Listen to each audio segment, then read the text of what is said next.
नमस्कार दोस्तों, स्वागत है आपका हमारे YouTube चैनल DYK में। आज से हम अगली कुछ वीडियो में 4 धाम को कवर करने जा रहे हैं। हिंदू धर्म में 4 प्रमुख धाम हैं: बद्रीनाथ धाम, जगन्नाथपुरी धाम, द्वारकाधीश धाम और रामेश्वरम। आज हम यहाँ जगन्नाथपुरी से जुड़ी हुई कुछ बातों के बारे में जानेंगे। तो आइए दोस्तों शुरू करते हैं। शास्त्रों के अनुसार माना जाता है कि भगवान विष्णु जब चारों धामों पर बसे अपने धामों की यात्रा पर जाते हैं तो हिमालय की ऊंची चोटियों पर बने अपने धाम बद्रीनाथ में ध्यान करते हैं, पश्चिम में गुजरात के द्वारिका में विश्राम करते हैं, पुरी में भोजन करते हैं और दक्षिण रामेश्वरम में स्नान करते हैं। द्वापर युग के बाद भगवान कृष्ण पुरी में निवास करने लगे और बन गए जग के नाथ अर्थात जगन्नाथ। पुरी का जगन्नाथ धाम 4 धामों में से एक है। यहाँ भगवान जगन्नाथ बड़े भाई बलभद्र और बहन सुभद्रा के साथ विराजते हैं। जगन्नाथ मंदिर पुरी। पुरी का श्री जगन्नाथ मंदिर एक हिंदू मंदिर है जो भगवान जगन्नाथ श्री कृष्ण को समर्पित है। इसे हिंदू मंदिर ही स्पेशली क्यों बोला जाता है ये हम आगे पता करेंगे। यह भारत के उड़ीसा राज्य के समुद्र के किनारे एक शहर पुरी में स्थित है। जगन्नाथ शब्द का अर्थ होता है जगत के स्वामी। इनकी नगरी ही जगन्नाथपुरी या पुरी कहलाती है। इस मंदिर को हिंदुओं के 4 धामों में से एक गिना जाता है। इस मंदिर की वार्षिक यात्रा एक उत्सव के रूप में प्रसिद्ध है। इसमें मंदिर के तीनों मुख्य देवता भगवान जगन्नाथ, उनके बड़े भाई बलभद्र, बलदेव और बहन सुभद्रा तीनों 3 अलग अलग भव्य और सुसज्जित रथों में विराजमान होकर नगर की यात्रा को निकलते हैं। श्री जगन्नाथपुरी पहले नील माधव के नाम से पूजे जाते थे, जो भील सरदार विश्वासु के आराध्य देव थे। अब से लगभग हजारों वर्ष पहले भील सरदार विश्वासु नील पर्वत की गुफा के अंदर नील माधव जी की पूजा किया करते थे। मध्यकाल से ही यह उत्सव बहुत ही हर्षोल्लास के साथ मनाया जाता है। इसके साथ ही यह उत्सव भारत के ढेरों कृष्ण मंदिर में भी मनाया जाता है एवं यात्रा निकाली जाती है। यह मंदिर वैष्णव परंपराओं और संत रामानंद से जुड़ा हुआ है। यह गौड़ीय वैष्णव संप्रदाय के लिए खास महत्व रखता है। इस पंथ के संस्थापक श्री चैतन्य महाप्रभु भगवान की ओर आकर्षित हुए थे और कई वर्षों तक पुरी में भी रहे थे। मंदिर का ओरिजिन। मंदिर के शिखर पर एक चक्र और ध्वज रहता है। चक्र जो कि सुदर्शन चक्र को सिंबलाइज करता है और लाल ध्वज इस बात का प्रतीक है कि भगवान जगन्नाथ अभी भी इस मंदिर में हैं। गंगा डायनेस्टी के कुछ वर्षों पहले खोजने पर कॉपर प्लेट से यह पता चला था कि वर्तमान मंदिर के निर्माण कार्य को कलिंग राजा अनंतवर्मन चौड़गंग देव ने आरंभ कराया था। मंदिर के जगमोहन और विमान भाग इनके शासनकाल 1078 से 1148 में बने थे। फिर सन 1197 में जाकर उड़ीसा के शासक अनंग भीमदेव ने इस मंदिर को वर्तमान रूप दिया था। मंदिर में जगन्नाथ की पूजा सन 1558 तक होती रही। इस साल अफगान जनरल काला पहाड़ ने उड़ीसा पर हमला किया और मूर्तियां तथा मंदिर के सारे पार्ट्स को डिस्ट्रॉय कर दिया और पूजा बंद करा दी। मंदिर के आइडल्स को छिलका लेक पर एक आइलैंड में सीक्रेटली छुपा दिया गया था। बाद में रामचंद्र देव के खुर्दा में राज्य स्थापित करने पर मंदिर और इसकी मूर्तियों को वापस से रिस्टोर किया गया। मंदिर से जुड़ी कुछ कथाएं। पहली, पुरानी कथाओं के अनुसार भगवान जगन्नाथ की इंद्रनील या नीलमणि से बनी हुई ओरिजिनल मूर्ति एक अगरू वृक्ष के नीचे मिली थी। यह इतनी चकाचौंध करने वाली थी कि धर्म ने इसे पृथ्वी के नीचे छुपाना चाहा। मालवा किंग इंद्रद्युम्न को सपने में यह मूर्ति दिखाई दी थी। तब उसने कड़ी तपस्या की और भगवान विष्णु ने उसे बताया कि वह पुरी के समुद्र तट पर जाए और उसे एक दारू लकड़ी का लट्ठा मिलेगा। उसी लकड़ी से वह मूर्ति को बनवाए। राजा ने ऐसा ही किया और उसे लकड़ी का लट्ठा मिल भी गया। अब राजा ने कोई कारीगरों को मूर्ति बनाने के लिए बुलाया, पर कोई भी उस लकड़ी से मूर्ति नहीं बना सका। तब भगवान विश्वकर्मा एक बूढ़े व्यक्ति के रूप लेकर आए।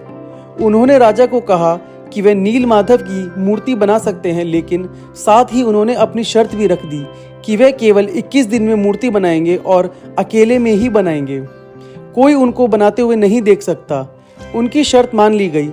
लोगों को आरी, छैनी, हथौड़ी की आवाजें आती रही। राजा इंद्रद्युम्न की रानी गुंडीचा अपने को रोक नहीं पाई। वह दरवाजे के पास गई तो उसे कोई आवाज सुनाई नहीं दी। वह घबरा गई। उसे लगा बूढ़ा कारीगर मर गया है। उसने राजा को इस बात की सूचना दी। अंदर से कोई आवाज सुनाई नहीं दे रही थी तो राजा को भी ऐसा ही लगा। तब राजा ने कमरे का दरवाजा खोलने का आदेश दे दिया। जैसे ही कमरा खोला गया तो बूढ़ा व्यक्ति गायब था और उसमें 3 अधूरी मूर्तियां मिली। भगवान नीलमाधव और उनके भाई के छोटे छोटे हाथ बने थे, लेकिन उनकी टांगे नहीं, जबकि सुभद्रा के हाथ पांव बने ही नहीं थे। राजा ने इसे भगवान की इच्छा मानकर इन्हीं अधूरी मूर्तियों को स्थापित कर दिया। तब से लेकर आज तक तीनों भाई बहन इसी रूप में विराजमान हैं। यहाँ स्थित मंदिर 3 बार टूटा जा चुका है। मंदिर के आसपास लगभग 30 छोटे बड़े मंदिर स्थापित हैं।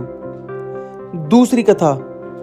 चारण परंपरा में माना जाता है कि जब श्री कृष्ण ने ईस्ट दिशा में अपने प्राण त्यागे थे और उन्हें जलाया गया था, तब उनका, बालदेव का और सुभद्रा का अध जला शरीर समुद्र के रास्ते तैरता हुआ पुरी में मिला।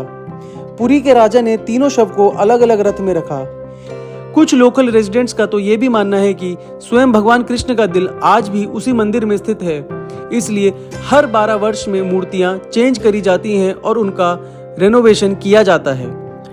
तीसरी कथा, बौद्ध मूल।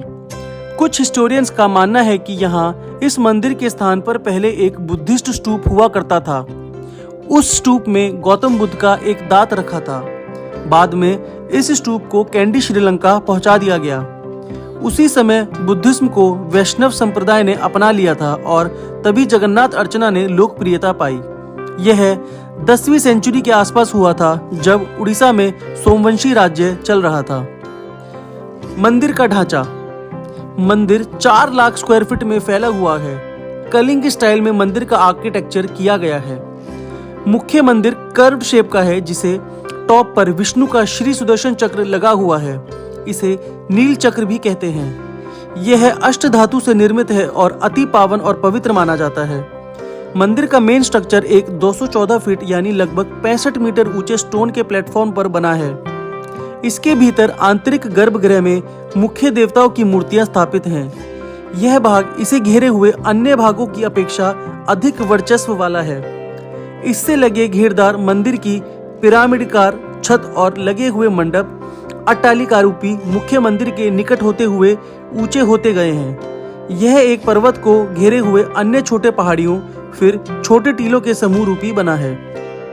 टेंपल की बिल्डिंग एक 20 फीट यानी लगभग 6 मीटर ऊंची दीवार से घिरी हुई है तथा दूसरी दीवार मुख्य मंदिर को घेरती है।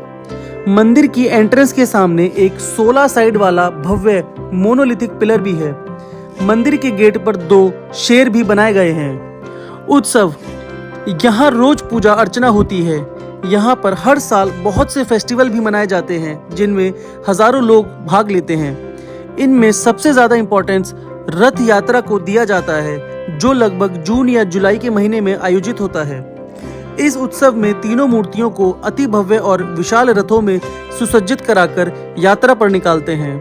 यह यात्रा 5 किलोमीटर लंबी होती है, जिसमें लाखों लोग सम्मिलित होते हैं।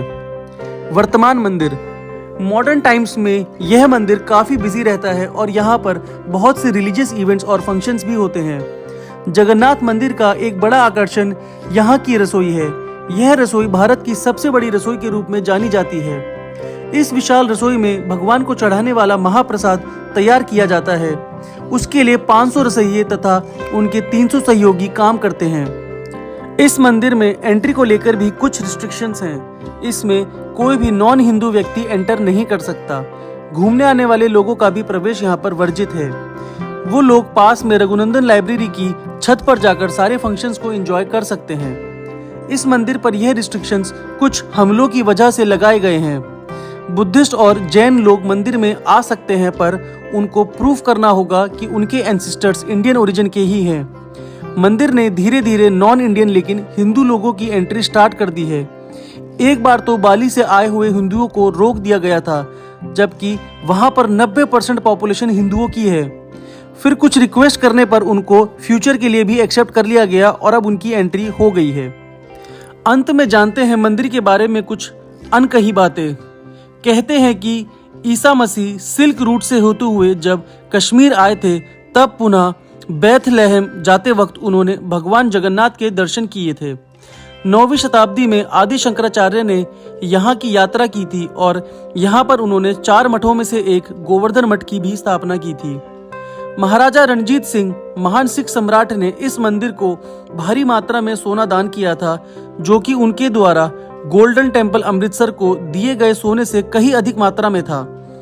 उन्होंने अपने अंतिम दिनों में यह वसीयत भी की थी कि विश्व प्रसिद्ध कोहिनूर हीरा, जो दुनिया में अब तक सबसे कीमती और सबसे बड़ा हीरा है, इस मंदिर को दान कर दिया जाए।